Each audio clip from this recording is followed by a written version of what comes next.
गुरुदेव गुरुदेव के साथ रहकर उनकी सेवा में बिताए। अत्यंत कठिन परिस्थितियों में, जैसे कि बर्फीली पर्वत की चोटियां हों, घमासान जंगल हों अथवा शमशान भूमि हो, निरंतर गुरु के साथ रहकर उनकी अमर वाणी को लेखनीबद्ध किया, जो कि आज श्री समता विलास तथा श्री समता प्रकाश के रूप में 2 अनमोल ग्रंथों में संग्रहित हैं, जन कल्याण के लिए। हम सब ऐसी जीवात्मा के सदा ऋणी रहेंगे। संगत की सेवा में रहते हुए भगत जी ने अपना पार्थिव शरीर 15 जनवरी सन 1987 को करनाल में त्याग किया। बचपन में कई बार दास को भी उनसे मिलने का सौभाग्य प्राप्त हुआ था। तो भगत जी का गुरुदेव के साथ प्रत्यक्ष वार्तालाप अक्सर होता था, क्योंकि वो सदा उनके साथ रहते थे, उनकी सीधी बातचीत होती थी। तो उसमें वो हमारे लिए भी अति प्रेरणादायक है। उनमें से कुछ संस्मरण संगत की सेवा में आज रखना शायद भगत जी को असली श्रद्धांजलि देना होगा। एक घटना है, पहली घटना है जो कि सिद्धखंड मसूरी में जून से सितंबर 1951 की है। गुरुदेव कह रहे हैं भगत जी से वार्तालाप करते हुए, उन्हें बताते हैं, कहते हैं पिछली सोच ना करो, सोचिया सोच न हो गई, जे सोचे लखवार। एक दिन शाम के समय जब भगत जी लंगर से निवृत्त होकर आकर गुरु चरणों में बैठे, तो गुरुदेव ने ऊपर का दोहा उच्चारण किया और फरमाया, बनारसी, इस जन्म में झगड़ा खत्म करो। पिछली सोचें क्या सोचते हो? अगर तू इस जन्म के शुभ अशुभ कर्मों पर विचार करे कि जन्म से आज तक हुआ क्या क्या, किधर किधर आना जाना हुआ, तो बड़ा भारी एक पोथा बन जावे। पिछले जन्मों की भी इसी तरह गुजर जान, इसी तरह ही शरीर को रख खान पान बैठने उठने में ही गुजरे हैं। जामा स्त्री का कुछ कई खोटे कर्मों का नतीजा होता है, मगर शारीरिक अवस्था स्त्री जामे में गुजरे या पुरुष के शरीर में, सत सोझी के बिना सब अकार्थ ही जाने। मतलब गुरु की अगर उसमें बंदगी नहीं की तो सब अकार्थ है।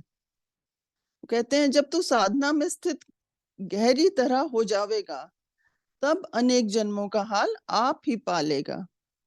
उस वक्त साथ ही उन सब जन्मों के कार्य को भूलने का यत्न करेगा।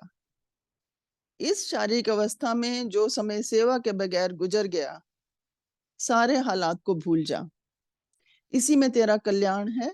क्या समझ रहे हो? अब हम यहाँ देखते हैं, हम तो अपने पास में ही घूमते रहते हैं, लेकिन गुरुदेव आगे यहाँ पे उनको समझा रहे हैं कि पिछले जन्मों को भूल जा, पिछले हर बीते हुए समय को भूल जाओ। भगत जी महाराज जी से भगत जी कहते हैं, महाराज जी, पिछला हिसाब दुखों अजाबों में गुजरा हो तो उसे जानकर शायद और ज्यादा नसीहत हो जावे। गुरुदेव उत्तर देते हैं, प्रेमी, पिछले खाते तो याद ही ना कर, दुख में गुजरा हो या सुख में, जन्म जन्मांतर के किस्से को ईश्वर आज्ञा में देखता हुआ हाजिर जन्म में जो तेरी प्रबल मंशा है उसे पूरी कर। फिलहाल जो सेवा वगैरह में लगे हो, इस इस वास्ते कर रहे हो कि सत्स्वरूप का बोध हो जावे। इस ख्वाहिश यानी इच्छा को बढ़ाते जाओ। एक रोज जरूर मेहनत करने वाला लाभ हासिल कर लेता है। फकीरों के जुमरे में तो कल रोज जो बीत गया उसकी याद भी भूल जाओ। लगातार कभी इस रास्ते में पड़े हो, किस कई तरह की चलते हुए मार्ग में कमजोरियां आ जाती हैं, जिससे विघन पड़कर शारीरिक कैद में बड़ों बड़ों को आना पड़ता है। जी कहते हैं, दरमियाना रास्ता अख्तियार जो कर रखा है, इसे पूरा करते करते पूरा हो जाता है। अभी भी डर है, आगे चलकर टेढ़े ना चल पड़ो।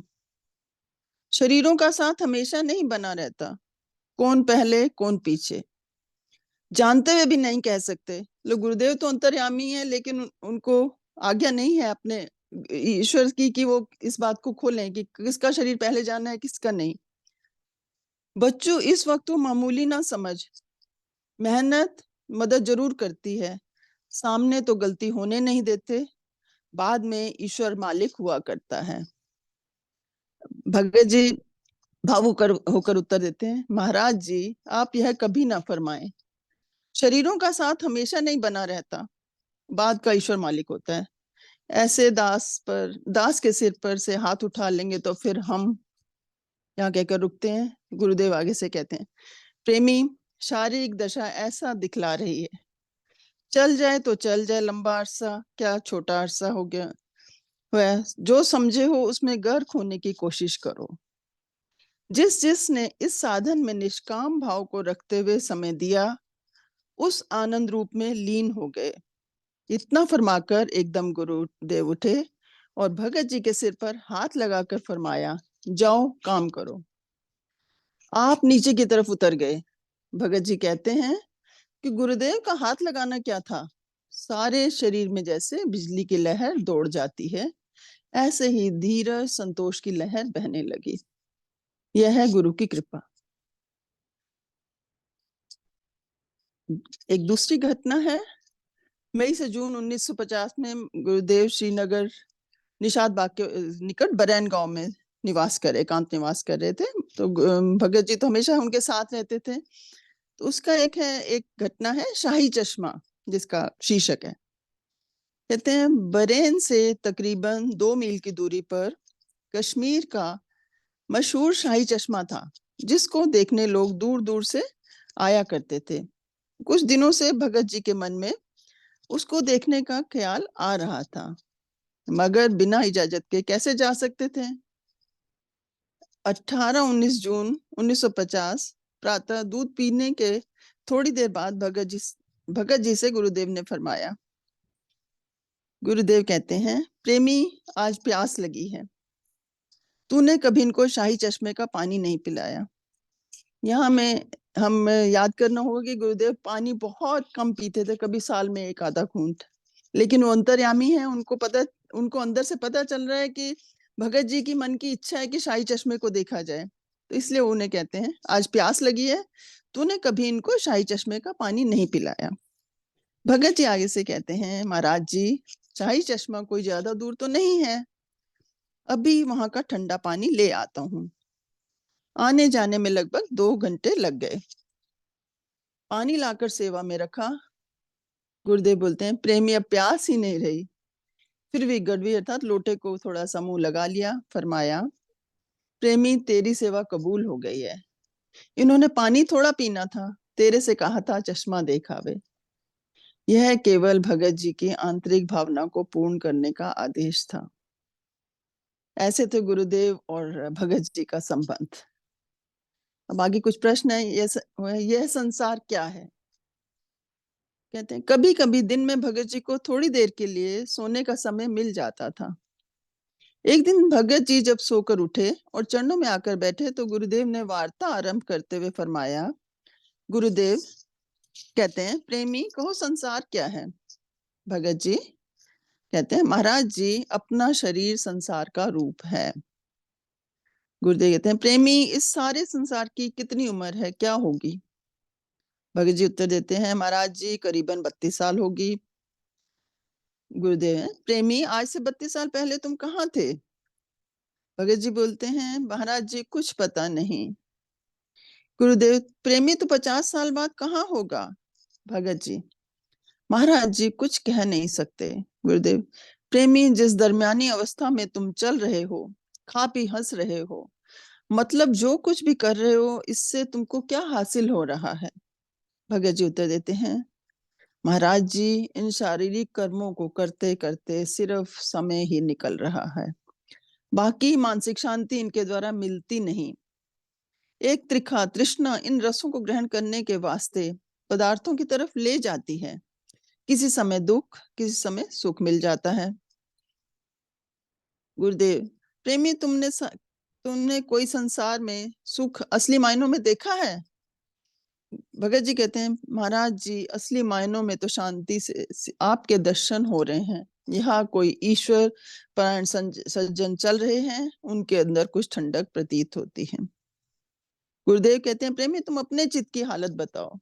भगत जी कहते हैं, महाराज जी, चित्त की हालत कभी कभी बिगड़ जाती है। जो पदार्थ सामने नहीं होते उनकी अजहद मीन्स अधिकतर कल्पना चित्त करने लग जाता है, और ना मिलने पर फिर आखिर अशांत होना पड़ता है। और यही हालत हम देखें, हम सबकी यही हालत है। शरीर के जितने भी, संसार में जितने भोग पदार्थ मिल जाए, कभी शांति तृप्ति होती ही नहीं। गुरुदेव कहते हैं, इस 5 तत्व के पिंजर से अनेक तरह की कल्पनाएं पैदा होती रहती हैं। केवल एक तृष्णा इस जीव को नाच नचाती रहती है। नानक दुखिया सब संसार, सुखिया सो जिस नाम आधार। गुरुदेव का भी है, अधिक क्लेश में कुल संसार, सुखिया सो जिस नाम आधार। अंतर्वी के देखें तो कुल मालिक की मौज को पता लगे। दायमी शाश्वत खुशी तेरे अंदर है। मन को बार बार भटकाने से कुछ हासिल नहीं होता। प्रभु आज्ञा में मन बुद्धि को बार बार दृढ़ करना चाहिए। और सुपने वाला संसार भी झूठ है, आगे होने वाला संसार भी असत्य होगा। वशिष्ठ जी ने कहा है, संसार 3 काल असत्य है। इतना उच्च दृढ़ निश्चय उनका था। सारी सारी आयु हजारों वर्ष की झोपड़ियों में गुजार दी। आजकल संत भी कोठियों के बगैर नहीं रह सकते। इन फकीरों को ऐसी जगह शोभा नहीं देती। ऐसी जगह रहना चाहिए जहां संसार तुच्छ भासे। इनकी तो खैर, तुम्हारे जैसे कमजोर दिलों को ये वो देखकर भरम में चित्त फंस जाते हैं। संसार देखो, लेकिन चित्त मत किसी चीज में दो। गौर से किसी चीज को मत देखो। सबके साथ बराबर प्रेम रखो। खाना सिर्फ पेट पूर्ति के वास्ते ग्रहण करो। पहनना सिर्फ शरीर ढकने के लिए। गुजरां के वास्ते जो प्रभु आज्ञा से प्राप्त हो जावे, उसमें संतोष रखना, अति संग्रह नहीं करना। ये गुरुदेव का भगत जी के साथ उनको शिक्षा के तौर पर वार्तालाप था, जिससे हम लोग सब इससे शिक्षा ग्रहण करके अपने जीवन सुधार सकते हैं। अंत में जब शरीर त्याग के टाइम और अंतिम दर्शन का एक छोटा सा वृतांत है। श्री सदगुरुदेव महाराज जी, महाराज मंगत राम जी ने 4 फरवरी 1954 को इस नश्वर शरीर का त्याग किया। इसके साथ ही भगत जी गुरुदेव की शारीरिक सेवा से तो मुक्त हो गए, परंतु गुरु आज्ञा का पालन करते हुए भगत जी ने स्थान स्थान पर भ्रमण करके संगतों को आपसी प्रेम और संगठित होकर चलने की प्रेरणा दी। इस प्रकार लगभग 33 वर्ष संगत की सेवा के उपरांत 14 जनवरी 1987 को भगत जी करनाल आए। वहां रात को अच्छा सत्संग किया गया। दूसरे दिन 15 जनवरी 1987 आपको दिल्ली जाना था, परंतु मृत्यु देवी को ऐसा स्वीकार नहीं हुआ। अचानक ही आपको काल ने आकर दबोच लिया। उसी रात को आपका पार्थिव शरीर करनाल से समता योग आश्रम जगाधरी में लाया गया। अगले दिन 16 जनवरी आधा तोड़ लिया, आधा रखा है। अगले दिन 16 जनवरी 1987 शुक्रवार को दोपहर 2 बजे पूरे सम्मान के साथ सर्व संगत की उपस्थिति में महामंत्र का उच्चारण करते करते पार्थिव शरीर को अग्नि के सुपुर्द कर दिया गया। अस्थियां हथनीकुंड ताजेवाला के साथ बहती यमुना नदी में प्रवाहित कर दी गई। 25 जनवरी रविवार को गुरुस्थान जगाधरी आश्रम में ही एक विशाल सत्संग किया गया। तत्पश्चात अंतिम श्रद्धांजलि दी गई। यह थी गुरुदेव की अपने प्रिय भक्त सेवादार श्री बनारसी दास जी के प्रति